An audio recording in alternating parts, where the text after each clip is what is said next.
राज्य सरकार को नियुक्ति मिला। आज मुख्यमंत्री मोहन चरण माझी द्वारा नूतन भाव में मनोनीत होता स्वास्थ्य विभाग 85 जन होमियोपैथी मेडिकल ऑफिसर 239 जन रेडियोग्राफर उच्च शिक्षा विभाग 52 जन नवनियुक्त अध्यापकों को नियुक्ति पत्र प्रदान करा जाउछि। ये कार्यक्रम आम देशर यशस्वी प्रधानमंत्री नरेंद्र मोदी जी जिते सारा भारत वर्ष में ये सेवा सब राज्य को समान स्तर जोगे देवाई चाहिए आयुष्मान भारत योजना अधीनस्थ से गत सरकार यहाँ लागू करेला विशेष योजना काम करने चेष्टा करले ताहा भी सफल है आज मिलित उद्यम केंद्र सरकार राज्य सरकार उभय लोकबंधु जन आरोग्य योजना एवं आयुष्मान भारत प्रधानमंत्री जन आरोग्य योजना उभय को मिलित भाव में कार्यकारी करने द्वारा ये सेवा केवल निज राज्य भितर सीमित नुह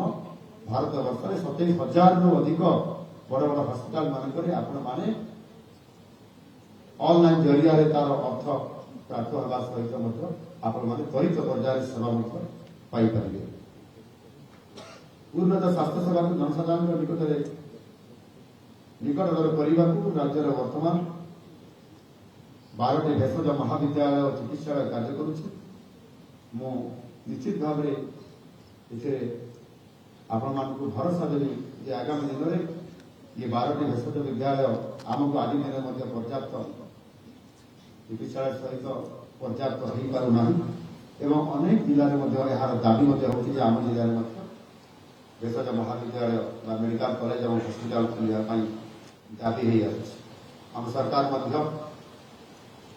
निष्पत्ति रखी आगामी 5 वर्ष भितर जो जिले में मेडिकल कॉलेज और हॉस्पिटल होना से जिला मानक आगामी 5 वर्ष भितर राज्यर समस्त जिले में मेडिकल कॉलेज और हॉस्पिटल प्रतिष्ठा करेंगे एवं समस्त उत्तम मानर शिक्षा उत्तम मानर स्वास्थ्य जोगेदेवे एवं मेडिकल कॉलेज मानक उत्तम शिक्षा प्रदान करके नुआ नुआ डाक्तर तैयारी करके स्वतंत्रता प्रदान करके आम लोक स्वास्थ्य जोगेदेवे। यह व्यतीत